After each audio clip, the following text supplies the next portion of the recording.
Ketua Pemuda DAP Melaka, Kasal Krishnan, menyindir reaksi keras Ketua Pemuda UMNO, Dr. Akmal Saleh, terhadap cadangan agar kerusi dalam pilihan raya negeri Melaka dibahagikan sama rata antara Barisan Nasional dan Pakatan Harapan. Kasal mempersoalkan kegusaran Akmal terhadap usul yang dikemukakan akar umbi DAP itu. Apabila akar umbi DAP mengusulkan untuk PH secara gabungan politik bertanding kerusi yang sama jumlah dengan rakan-rakan kerajaan perpaduan, kenapa Akmal tiba-tiba goyang? Adakah dia risau DAP akan bertanding di Dun Merlimau? Katanya dalam satu kenyataan hari ini.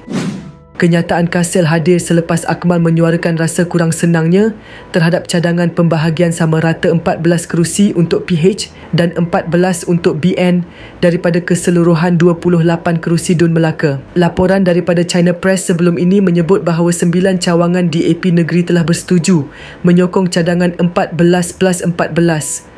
Satu strategi yang akan menyaksikan BN perlu beralah dalam beberapa kerusi yang kini berada dalam genggamannya. Susulan itu, melalui Facebook, Akmal menafikan beliau takut. Sedikit pun tidak risau dan takut. Malah saya mengalukan pemimpin besar DAP atau PH untuk bertanding di Merlimau, katanya. Namun begitu, beliau menegaskan bahawa penyerahan kerusi bukan sesuatu yang mudah. Tetapi untuk serahkan kerusi percuma pada kamu, pantang anak Melayu mengalah.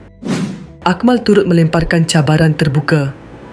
Kalau kamu berani, kamu pun boleh bertanding di Merlimau jika pemimpin DAP yang lain takut. Beliau mengakhiri kenyataan itu dengan satu seruan tegas. Jom kita lawan di Merlimau. Saya cabar dan saya tunggu. Itu pun jika beranilah, jangan sembang je brother.